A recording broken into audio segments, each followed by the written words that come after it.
ان کی پالیسی میں کوئی میننگ فل مذاکرات نہیں ہے، ان کی پالیسی میں جینوسائیڈ ہے۔ اور دوسری طرف دنیا پوری ایفرٹ کر رہی ہے کہ اب صورتحال کو وہاں پر ریورس کبھی بھی نہ ہونے دیا جائے۔ دیکھیے 2 سال دنیا نے کیا حاصل کیا ہے؟ دنیا کو مزید بے حس بنایا گیا ہے، دنیا نے مزید وائلنس دیکھا ہے، وہ پریسیڈنٹ سیٹ کیے گئے ہیں کہ انسان کی روح کانپ اٹھی ہے۔ تو اس زائنسٹ پروجیکٹ سے مزید لینا کیا ہے؟ تو یہ بڑا مشکل ہو جائے گا، اور یہی ایبسولوٹ ڈیفیٹ ہے اسرائیل کی۔ فلسطینیوں کا سروائیول ہی ان کی فتح ہے۔ تو مارکو روبیو نے کہا ہے کہ انٹرنیشنل فورسز غزہ میں بھیجی جائیں گی، اس کا میکنزم طے ہو رہا ہے اور اس کو یونائٹڈ نیشن کا مینڈیٹ حاصل ہوگا۔ اسرائیلی غزہ میں سیٹلمنٹس بنانے کے نقشے بنا چکے تھے، وہاں پر اب عرب اور OIC کی فورسز جب جائیں گی۔ اسرائیلی میڈیا دیکھیے خود وہ کیسے بتا رہا ہے کہ ایک کے بعد ایک چپیڑ اسرائیل کے منہ کے اوپر پڑ رہی ہے۔ اسرائیلی میڈیا ہیرڈز لکھ رہا ہے امریکنز نے بڑی سختی کے ساتھ یہ کلیریفائی کیا ہے کہ وہ ٹالریٹ نہیں کریں گے اسرائیل کے کوئی بھی surprise attack that could undermine the agreement. جیسے اسرائیل چالاکیاں کرتا رہتا ہے، کوئی بھی جواز بنا کر ایک بڑا اٹیک جب لانچ کر دیا جاتا ہے پرووک کرنے کے لیے، تو امریکنز پہلی بار اس طرح کی پابندیاں لگا رہے ہیں، کہ جہاں جہاں سے یہ چالاکیاں کرتے ہیں کوئی بھی ایسا اٹیک وہ ہم قبول نہیں کریں گے۔ اور اسرائیلی میڈیا پھر لکھ رہا ہے کہ نتنیاہو جو ہے وہ ایک ٹائٹ روپ کے اوپر جب وہ چل رہا ہے، یعنی ایک بڑے مشکل سے اس پگڈنڈی کے اوپر چل رہا ہے ود پریزیڈنٹ ٹرمپ، اینڈ اگر وہ ایگریمنٹ کو سبوٹاج کرنے کی کوشش کرتا ہے ہی ول بی پنشڈ۔ اسرائیلی میڈیا خود وہ بتا رہا ہے کہ کیسے نتنیاہو اور اسرائیل کے منہ کے اوپر چپیڑ پڑ رہی ہے، اور یہی امریکہ اب کیسے تھوڑا تھوڑا بدلنا شروع ہو گیا ہے۔ وائی ناٹ کہ ان کو فلسطینیوں کے اوپر رحم آ گیا ہے، وائی اس لیے نہیں کہ کوئی ان کو اس بات پر ہوا ہے کہ فلسطینیوں کے ساتھ بڑا ظلم ہو گیا ہے، نہیں، ریالٹیز بدل رہی ہیں۔ سو اگر اس نے سبوٹاج کیا ایگریمنٹ کو تو اس کو پنشمنٹ کیا جائے گا۔ اسرائیلی media we will find the appropriate formula to deploy the international forces in Gaza and it may be through the United Nations۔ Marco Rubio, فوجیں یونائٹڈ نیشن کے مینڈیٹ کے ساتھ، اور اس میں کوئی ویسٹرن اور امریکن ان کی فوجیں نہیں ہوں گی، عربز اور OIC کی فوجیں جب اس میں ہوں گی، جس میں ٹرکی بہت آگے ہوگا، لیکن نتنیاہو اس پر اڑا ہوا کہ ٹرکی کی فوج نہیں ہوگی۔ اور مارکو روبیو کے اب الفاظ دیکھیے اسرائیل میں کھڑے ہو کر، کہتا ہے کہ ویسٹ بینک پر سوورینٹی کو امپوز کرنا یہ پیس پروسیس کو ڈسٹرائے کرنے والی بات ہے، اینڈ آئی بلیو کہ اس طرح کا کوئی چیز نہیں ہوگی۔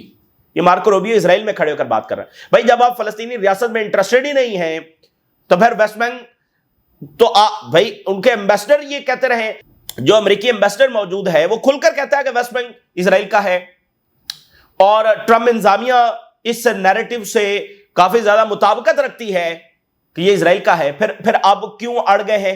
تو وجہ ہے نا، کچھ وجوہات ہیں اس وجہ سے اڑنا۔ تو یہ جو ویسٹ بینک کے اوپر امریکہ کا سٹانس اچانک سے بدل گیا ہے، یہ اس گریٹر اسرائیل کے پروجیکٹ میں، اس تابوت میں بہت بڑا کیل انہوں نے خود ٹھونکا ہے۔ سو پھر اسرائیلی میڈیا بتا رہا ہے کہ JD وینس کا جو دورہ تھا وہ بہت بڑی چپیڑ تھی، اور بہت سارے امبیرسنگ ایونٹس ہوئے during the JD Vance visit, کیونکہ JD وینس جو ہے نا وہ ذرا ڈیفرنٹ طبیعت کے ہیں، تو جیسے انہوں نے الفاظ استعمال کیے کہ یہ میں اپنے لیے انسلٹ سمجھتا ہوں کہ میرے ہوتے ہوئے ویسٹ بینک کا بل جب لایا گیا، ان کو پتا بھی ہے کہ میں موجود ہوں، تو انہوں نے یہ چالاکی کرنے کی کوشش کی ہے کہ میری موجودگی میں بل لایا گیا ہے، یہ دکھانے کے لیے کہ جیسے میں اس کی حمایت کر رہا ہوں۔ بڑے سخت الفاظ جو انہوں نے استعمال کیے، اور انہوں نے کہا کہ یہ اسٹوپڈ اقدام انہوں نے اٹھایا ہے۔ امریکن وائس پریزیڈنٹ اسرائیل میں کھڑے ہو کر اسٹوپڈ انہوں نے یہ اقدام اٹھایا، تو کافی امبیرسنگ، یعنی نتنیاہو اور باقی افیشل جو JD وینس سے ملے، JD وینس کا سٹانس کچھ اور تھا، تو کافی امبیرسنگ ایونٹس جب وہ وہاں پر ہوئے۔ تو یہ ہوتا ہے، دیکھیں جینوسائیڈ انہوں نے کی، اسرائیل نے جینوسائیڈ کی ہے، اتنے لوگوں کو مارا ہے، بچوں کو، ہزاروں بچوں کو مار دیا ہے، تو اس کا فال آؤٹ نہیں آنا۔ خود اسرائیلی سوسائٹی اب ان کا جو خوف کا عالم ہے، میں نے آپ کو بتایا کہ یہ ایک ایسی اینٹی ہے، اگر امریکہ پیچھے سے نکل گیا تو پھر کیا ہوگا، تو ان میں یہ خوف اب زیادہ سرایت کر رہا ہے۔ اسی درمیان ایک دلچسپ خبر دیکھیے، دی گارڈین لکھ رہا ہے کنگ چارلز جو ہیں برطانیہ کے، انہوں نے جو پوپ ہیں ان کے ساتھ ملاقات کی ہے، اور سینکڑوں ایئرز کے بعد پہلی بار دونوں نے مل کر، یعنی king of Britain and Pope, سینکڑوں ایئرز کے بعد انہوں نے پبلکلی جو ہے وہ پرے کیا ہے. A rift that took 500 years to repair. King Charles prays with the Pope. اب یہ انٹرسٹنگ خبر ہے بتانے کے لیے, اور بہت ساری تبدیلیاں آ رہی ہیں. یعنی کہ جو پوپ ہیں ان کو آپ کو بتایا کہ سارے ان کو مانتے ہیں, لیکن جو انگلینڈ ہے وہ پوپ کو نہیں مانتے. ان کا چرچ آف انگلینڈ ہے. اور چرچ آف انگلینڈ کیوں ہے؟ 500 سال قبل جو برطانیہ کے بادشاہ تھے انہوں نے پوپ کو بلایا اور کہا کہ میں ایسے ایسے کرنا چاہتا ہوں, تو پوپ نے اس کی مخالفت کی. تو انہوں نے کہا کہ اچھا تم مخالفت کر رہے ہو, جاؤ میں تمہیں مانتا ہی نہیں ہوں, ہم اپنا چرچ جب بنا لیں گے. تو انہوں نے اپنا چرچ بنایا جس کو چرچ آف انگلینڈ کہا جاتا ہے. تب سے برطانیہ والے چرچ آف انگلینڈ کو مانتے ہیں اور وہ پوپ کو نہیں مانتے. تو یہ 500 سال کے بعد یہ ایک ہسٹورک واقعہ ہوا ہے کہ انہوں نے مل کر جو ہے وہ پرے کیا ہے. اور پوپ جو ہے وہ بہت زیادہ یعنی فلسطین کے ساتھ ہے, اور آئیڈیولوجیکلی جو ویٹیکن ہے, جو پوپ ہے, پوپ کا انسٹیٹیوشن ہے, آئیڈیولوجیکلی وہ اسرائیل کو نہیں مانتا ہے. ظاہر ہے یورپینز اور امریکنز کا دباؤ ہے تو وہ کھل کر اس کا اظہار بھی نہیں کرتے ہیں, لیکن ان کے لٹریچر میں, ان کی کتابوں میں, ان کی گفتگو میں یہ سارا چیزیں کھل کر ہیں.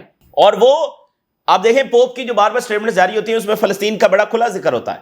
اور ابھی جو لاسٹ پوپ کی سٹیٹمنٹ آئی ہے وہ تو بڑی سخت تھی. انہوں نے کہا کہ یہ دنیا کو ہم ریمائنڈ کروانا چاہتے ہیں کہ ایڈ کو روکنا ایک وار کرائم ہے. تو پوپ کا مطلب انسٹیٹیوشن جو ہے وہ آئیڈیولوجیکلی اسرائیل کو نہیں مانتا ہے. یہ بڑی انٹرسٹنگ بات ہے. یعنی جو اسرائیل کو یورپینز مانتے ہیں ان ریلیجیس, ٹھیک ہے نا, سارا ریلیجیس بنیاد ہے, اور ان کا جو سب سے بڑا ریلیجیس انسٹیٹیوشن ہے وہ اسرائیل کو مانتا ہی نہیں ہے, اسرائیل کو نہیں مانتا ہے. تو یہ ایک وہ دراڑیں ہیں جو جن کے اوپر پردے پڑے ہوئے تھے, جو کور اپ کیا ہوا تھا اسرائیلی انفلوئنس کی وجہ سے. تو دیکھیے گا جب یہ انفلوئنس ہٹے گا تو آپ دیکھیں گے یہ عمارت کتنی تیزی کے ساتھ جب وہ کولیپس ہوگی. اب نظیر صورتحال یہ ہے کہ ایک ایسا نیا چیپٹر دنیا میں شروع ہو چکا ہے جہاں پر رجیم چینجز ہو رہے ہیں, جہاں پر اساسینیشنز ہو رہی ہیں, جہاں پر تختے الٹے جا رہے ہیں, جہاں پر ڈائریکٹ انویژنز ہو رہی ہیں, جہاں پر نئے نئے الائنسز جب وہ بن رہے ہیں. پورا جو نظیر صدرن امریکہ ہے وہ سارے کا سارا اس وقت کیوس میں اور کرائسس میں جا چکا ہے پورے میں. یعنی امریکہ نے کہیں کسی نہ کسی سطح پر جنگ لانچ کر دی ہے. مقصد یہ ہے کہ ایوری گورنمنٹ جو لیٹن اور صدرن امریکہ میں ہے, جس کو ویسٹرن ہیمسفیئر کہتے ہیں, یہ تمام کی تمام گورنمنٹس امریکہ کی اتحادی ہوں گی دوبارہ سے, اور بس ان کے یعنی کہ مکمل سبجوگیٹ ہوں گی, مکمل سرنڈر کریں گی. تو ایک ایک کنٹری میں کچھ نہ کچھ ہو رہا ہے.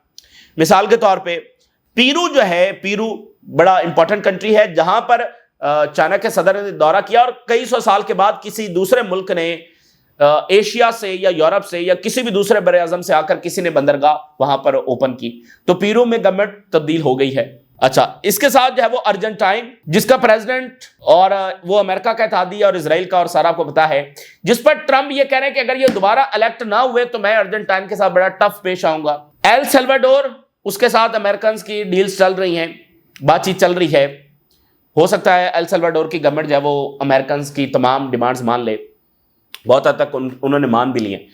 تو یہ ہو گیا. پھر Venezuela, Brazil, Colombia, Cuba, Mexico, یہ تو آپ کو پتا ہے کہ ان کے خلاف کھلی چارج شیٹ آ چکی ہے.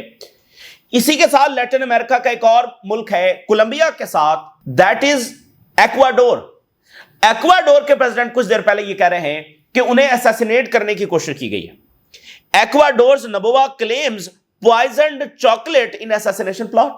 چاکلیٹ میں زہر ڈال کر ان کو اسیسینیٹ کرنے کی جو کوشش کی گئی ہے. تو پورا اس وقت لیٹن اور صدرن امریکہ جو ہلا ہوا ہے, کرائسس میں ہے, ٹھیک ہے نا. کسی پر ڈائریکٹ انویژن ہونے جا رہی ہے, کسی پر رجیم چینج ہو رہا ہے, کسی کو اسیسینیٹ کرنے کی کوشش کی جا رہی ہے. اب خود پیناما والا مسئلہ حل تو نہیں ہوا. کولمبیا کے ساتھ جو کنٹری ہے پیناما, جو پیناما کینال والا مسئلہ ہے وہ وہیں کا وہیں موجود ہے, اور پیناما جو ہے وہ once upon a time Colombia ہی کا حصہ تھا, اور کولمبیا پر اٹیک کر کے 2 ملک بنائے گئے جس میں سے ایک پیناما ہے.